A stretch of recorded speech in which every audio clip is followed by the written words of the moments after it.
मैं जोगेंद्रनाथ मंडल हूं। संभव है कि आप लोगों ने मेरा नाम नहीं सुना होगा, क्योंकि इतिहास लिखने वालों ने मुझे जानबूझकर हाशिए पर डाल दिया है। लेकिन हमेशा से ऐसा नहीं था। एक समय मैं सामाजिक और राजनैतिक पटल के केंद्र पर था। मैं वंचित वर्ग का बड़ा प्रतिनिधि और डॉक्टर अंबेडकर के साथ प्रभावी नेता था। आपको आश्चर्य हो सकता है कि मैं बंटवारे के बाद पाकिस्तान का पहला कानून मंत्री बना था। लेकिन 1950 में मैं अपना इस्तीफा देकर भारत लौट आया और 1968 में गुमनामी में मर गया। मैं अपनी कहानी इसलिए नहीं सुना रहा हूं कि लोग मुझे याद करें। मैं ये बिल्कुल भी नहीं चाहता। सच तो यह है कि मैं अपने जीवन को भुला देना चाहता हूं। मैं ये कहानी इसलिए सुना रहा हूं क्योंकि इतिहास अपने को दोहराने की फिराक में है। एक ऐसा भयावह और काला इतिहास जिसने भारत को नोच खाया। मैं उस इतिहास का एक महत्वपूर्ण हिस्सा हूं। मैं इस कहानी की शुरुआत 1940 से करता हूं, जब मुस्लिम लीग ने भारत को तोड़कर मुसलमानों के लिए पाकिस्तान की रेजोल्यूशन पास की। उस समय मुसलमानों के एक बड़े वर्ग को छोड़कर किसी ने इसे गंभीरता से नहीं लिया। लेकिन 2-3 साल में ही स्थिति बदल गई और पाकिस्तान की बात हर जगह होने लगी। पाकिस्तान बनाने के लिए जरूरी सारे मोहरे आजमाए जा रहे थे। उसी समय हिंदू शेड्यूल कास्ट राजनीति भी उफान पर थी। 1942 में डॉक्टर अंबेडकर ने शेड्यूल्ड कास्ट्स फेडरेशन बनाई। मैं फेडरेशन के सबसे प्रभावी नेताओं में से था। जहां डॉक्टर अंबेडकर हिंदुओं और मुसलमानों को अलग अलग जीवन धाराएं मानते थे और कहते थे कि इस्लाम की नजर से एक सच्चा मुसलमान कभी भी भारत को अपनी मातृभूमि और किसी हिंदू को अपना भाई बंधु नहीं मान सकता, मेरा दृष्टिकोण कुछ अलग था।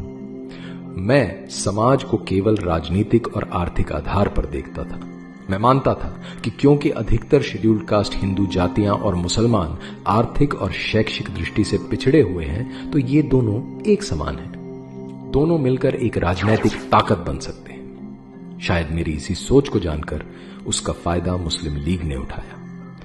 1943 में मुस्लिम लीग ने मेरी ओर हाथ बढ़ाया और मैंने अपने सारे एमएलएज के साथ लीग का समर्थन कर दिया। मुस्लिम लीग के नेता मुझे आश्वस्त करते रहे कि पाकिस्तान में शेड्यूल्ड कास्ट हिंदुओं को सामान्य से भी ज्यादा अधिकार होंगे। तथापि मैं समझता था कि पाकिस्तान की मांग केवल सौदेबाजी के लिए है। मुसलमान देश को तोड़ने के लिए कभी तैयार नहीं होंगे। इसी सब घटना चक्र में 16 अगस्त 1946 का काला दिन आ पहुंचा, जब मुस्लिम लीग ने कलकत्ता में डायरेक्ट एक्शन किया। हिंदुओं का भयानक नरसंहार हुआ। गुस्साए हिंदुओं ने मुझे मुस्लिम लीग से अलग होने को बोला, लेकिन मैंने न केवल समर्थन जारी रखा, मैंने शेड्यूल्ड कास्ट हिंदुओं को दंगों से अलग रहने को बोला। इससे हिंदुओं का नरसंहार आसान हो गया। अक्टूबर में नोवाखाली में डायरेक्ट एक्शन हुआ। मेरी खुद की जाति सहित शेड्यूल्ड कास्ट के हजारों हिंदू मारे गए। हिंदुओं का धर्म परिवर्तन और हिंदू महिलाओं के बलात्कार हुए। इतना ही नहीं, दंगों के बाद मुस्लिम लीग के खिलाफ आए अविश्वास प्रस्ताव को हराने के लिए मैंने समर्थन भी जुटाया। बंगाल जलता रहा, लेकिन मैं मुस्लिम लीग का साथी बना रहा। 14 अगस्त 1947 का दिन भी आ ही पहुंचा, जब मेरी राजनीतिक समझ के विपरीत मुस्लिम लीग पाकिस्तान बनाने में सफल हो ही गई। भीषण हत्याकांड हुआ। देश भर के हिंदुओं ने मुझे बुरा भला कहा, लेकिन मैं लीग और पाकिस्तान के साथ बना रहा। मुझे पाकिस्तान के कानून मंत्री का पद भी मिला। मैंने शेड्यूल्ड कास्ट हिंदुओं से पाकिस्तान में आस्था रखने की अपील की, जिसे मुझ पर विश्वास करके लोगों ने माना भी। लेकिन इसके बाद इस्लामिक पाकिस्तान का असली चेहरा सामने आया। सारे वादे ठुकरा दिए गए। हिंदुओं का नरसंहार शुरू हो गया। हिंदू महिलाओं के बलात्कार, घर जायदाद लूटना, जबरन मुसलमान बनाना आम बात हो गई। मैं हिंदुओं पर हो रहे अत्याचारों की बात उठाने लगा तो मुस्लिम नेता और उलेमा मुझे अपने रास्ते का कांटा समझने लगे। फिर भी मैं पाकिस्तान सरकार को बचाने के लिए झूठे और आधे सच वाले बयान देता रहा। चारों ओर हिंदू मारे जा रहे थे। हिंदू औरतों को पाकिस्तानी फौज और पुलिस रात में अपनी हवस का शिकार बनाती।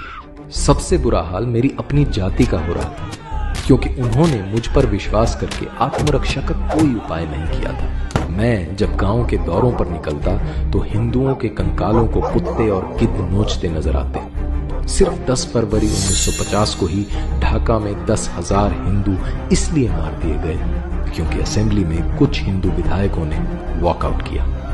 वो सब मेरे सामने ही हुआ। मुझे समझ आ गया कि इस्लामिक पाकिस्तान में हिंदू काफिर जिम्मी से ज्यादा कुछ नहीं है। काश मुझे ये बात तब समझ आ जाती जब डॉक्टर अंबेडकर ने एकदम खुलकर और साफ शब्दों में कही थी। लेकिन तब मुझे समाज का सांस्कृतिक पहलू नजर नहीं आता था। समाज को केवल राजनैतिक और आर्थिक चश्मे से देखने की आदत थी। बहरहाल अपना सब कुछ लुटाकर 8 अक्टूबर 1950 को मैं पाकिस्तान में अपना इस्तीफा देकर अपने देश भारत लौट आया। लेकिन छोड़ आया उन हिंदुओं को मरने और बदतर जीवन जीने के लिए जो मेरे मिथ्या स्वप्न की भेंट चढ़ गए।